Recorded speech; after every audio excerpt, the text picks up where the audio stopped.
Hey guys, today we're going to talk about the exciting new world of going paperless and inkless and all that other stuff, saving your world of having to print your policies and receipts for the future and yet staying secure with the guest.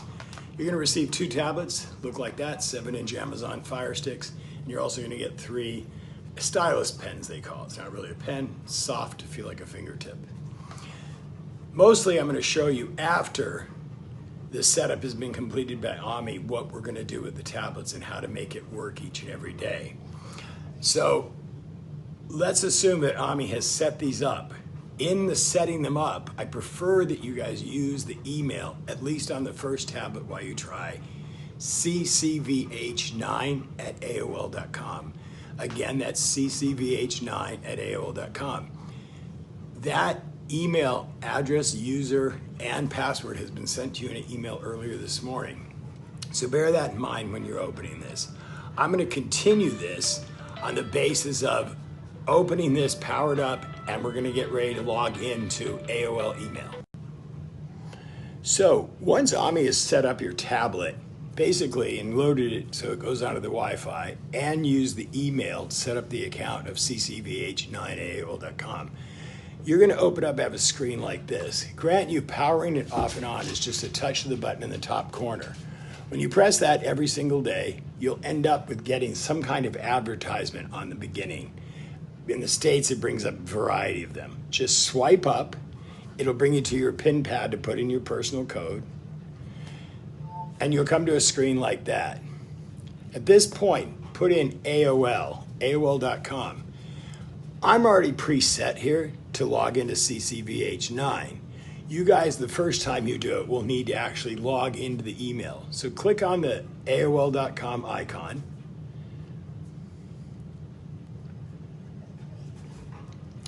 And this is going to be an email you work from continuously. But let's go ahead and take a look at our inbox.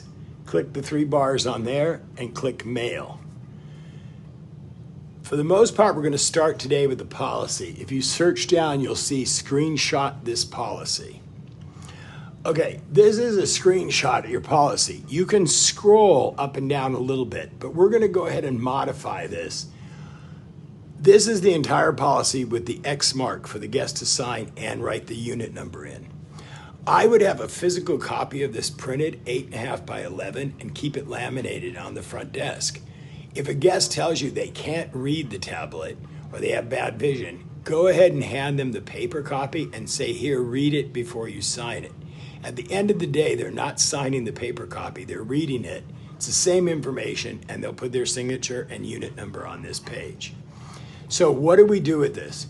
You're going to make a screenshot of this. And if you ever lose this data or change, remember how to get back to it.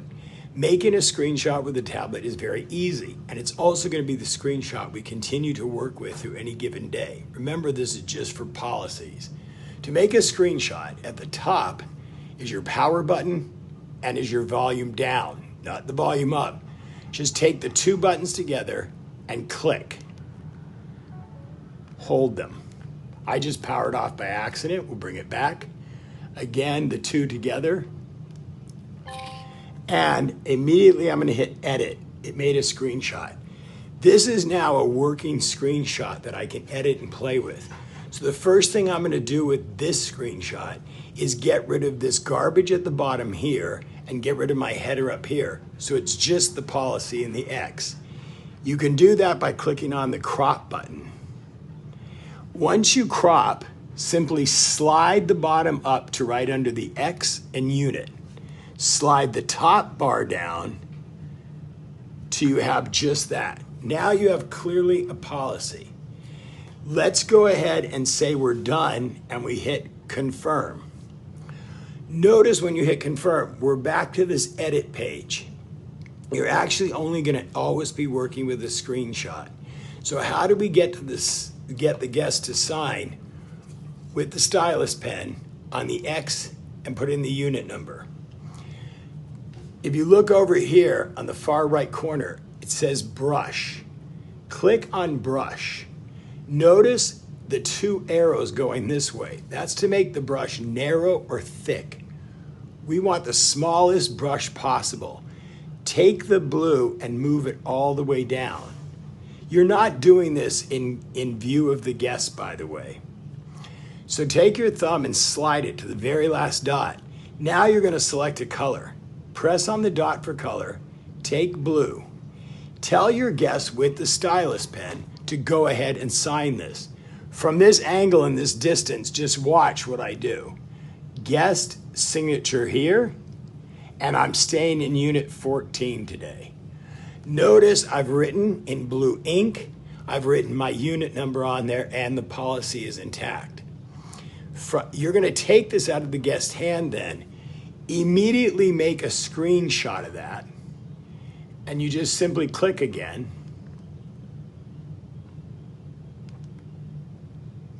Okay, I'm hitting the volume. Give me 1 second, I did it wrong. I did it again with the volume. It made one. Immediately hit edit. Now, I have there, I'm sorry, I should have hit, not edit, I should have hit,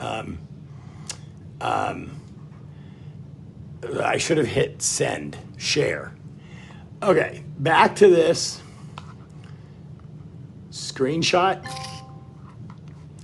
I'm gonna hit edit. I'm gonna go ahead and hit brush. It already is set for me to lower it. I lowered it. I hit my color. I hit blue. I signed. Unit 10. Okay, again, hit screenshot. Damn it. And now hit share.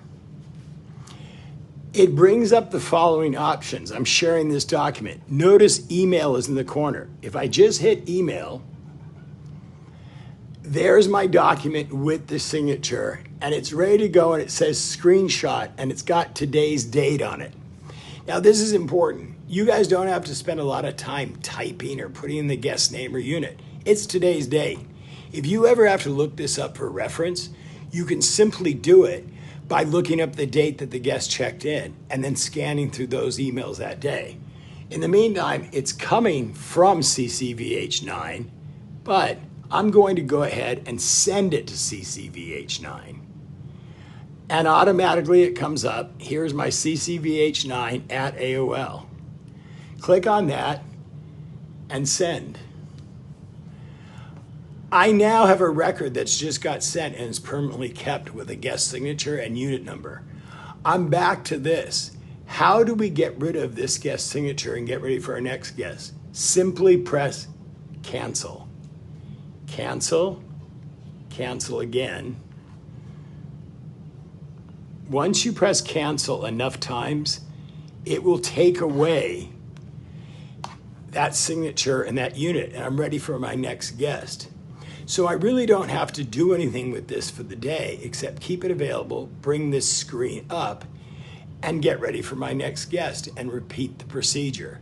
So here comes unit, let's say now 23 is checking in. I go ahead, ask the guest if they want to read the policy on paper or read it here. I click the brush for them. I adjust the size to 0, which is already set down to 0. I select the color, and I tell them to sign. Guest, and I'm now in unit 23. Okay, so I've signed that one.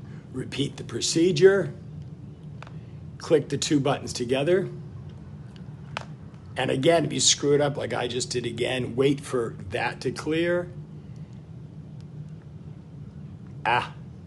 I keep not pressing them together because I'm holding a pen. Give me a second. It took, hit share, email, and again, CCVH9, and it's gone for the day. When you're done with this, go back to your picture, hit cancel, cancel, cancel, and you're clear. Okay, that's how you do it for this procedure. This takes care of your policy. Again, you may have to bring it up in the morning, get it prepped and ready, but you're ready for all guests to arrive and to sign and put their unit number with the stylus pen. If you ever can't find the stylus pen, yes, they can use their fingertip. Key important, select brush, reduce the volume of the brush, and know that when you click the two buttons and make a screenshot, you immediately need to select share after the first time when you clicked edit. This takes care of part one of how you're going to create policies. The other thing I like about AOL and why we use an AOL account, it's unlike Gmail. It doesn't group by subject. Every single email that comes to AOL stays with the date and the subject in it, and it doesn't group. So when you open this email 3 months from now, it'll just be a consistent row of all these. I would save the policy procedure in a folder on the left side so you can always get it easily. The next thing about using the tablet, at any time you can press this button. When you press the square, you can now page around. You can go to your files, you can go to things you've saved. Here you can go back to the original document again. If I don't want to look at that and I want to go to my email account, I can hit the square again and just tab over to where I want to be. So don't ever get lost. If you can't find the screen you're working on, simply press the square and rotate through till you find where you were. This is lesson one. Now we're going to get ready if we have a receipt and how that can work. So the guest signs an actual receipt of the charge they made on Square. Assuming you already have the CCVH receipts ready for them to sign, I don't know what you're going to staple that to in the future because you used to attach to a policy.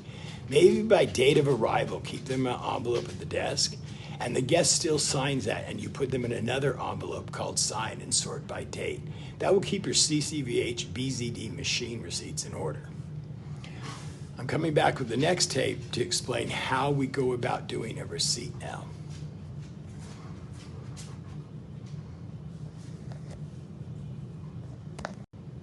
So back to doing receipts that guests can sign, and we keep a file on the tablet. Keep it in mind, some of your guests, like Hostelworld, for example, won't be signing a receipt because they're going to sign it right there when they check in and pay the full balance. But for your guests that have prepaid in Square, a little bit of groundwork on Square will help. Right now, you currently send all your Square receipts to Ivana, to CCVH Reservations, and you also send them to the guest. What you can do is add CCVH9 to that mix. And in the subject, when you go back to it, change the date to arrival date. Once again, let's open our AOL email. I send an example ready to go. So once you've logged into the AOL email,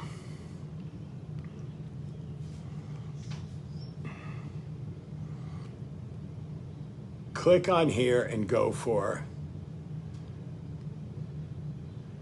I'm probably already open on it, yep.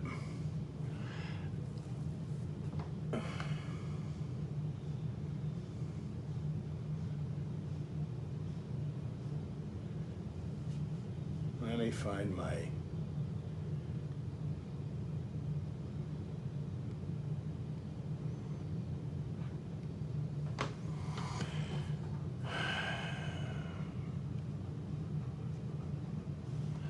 okay, AOL, open again. I want mail. Depending on how you sent your receipt, if you dated it, like all arrivals that are coming in today, this takes a little bit of groundwork that you have to do when you're actually doing the charge. Send yourself a copy, then go back to that email, open it up, and forward it again, but this time put the date and subject. So I have a receipt here to sign for a guest that's arriving on May 23rd. Let's go ahead and take a look at that, and I have screenshot this. You guys are familiar with how this looks, but take a look at that. That's a nice looking receipt. It's clear, it's big, it's what the guest normally gets in their email if it's not booking.com, which geographically blocks all that extra out. But that's a good looking receipt. So what are we gonna do with that receipt? For this day, this is Michael Halala coming in on May 25th in the back units. Again, do the same thing. Press your two buttons at the top at the same time. and hit edit. I now have a good screenshot of $46.92. It has the transaction number and the approval code, and that it was on Visa. This is a nice receipt. This is also acceptable if we ever get a chargeback. Here again, you're in edit mode. Click on brush, reduce the brush size down to 0, click on the blue ink, and have the guest sign across. So in this case, I just signed my receipt for $46. What would we do next? Again, screenshot it by pressing the 2 buttons together and hit share. So I just pressed on share. What am I going to do? I'm going to email it. This time in the subject, I can change the date. I can put anything I want, but I also could put receipt for Michael, blah, blah, blah, May 25th. And then I would send it off. You can see how that basically works. Now I have a nice clean copy. Let's go back to what I was working on though. I now have this receipt holding up my thing. Hit cancel again, and it's gone. If you want to just get rid of it, go in and delete it. At any time, because obviously you're going to be clustering up every day these screenshots, correct? Go ahead and go to your images, which is in files, click on images and hit screenshots. I've uploaded that many screenshots just since this morning, this sample. Go ahead and click on all of them and get rid of them. Don't clutter up and don't waste time on your tablet. Simply hit the delete key, delete the items, and they're gone. You've removed the clutter. Yet in your email account, you've saved all the policies, you've saved all the sales receipts, and removed your clutter. Now you're free to go back again and start with your email, bring up their receipt, have them sign it using the brush factor. Remember the key things. You're using edit and you're using share, and you're pressing the 2 top buttons together to make a screenshot. Go ahead and get some practices, try with your stylus pen, and see the amount of paperwork you guys save. You should be ready by tomorrow to be checking in guests using your tablets. Have a great day.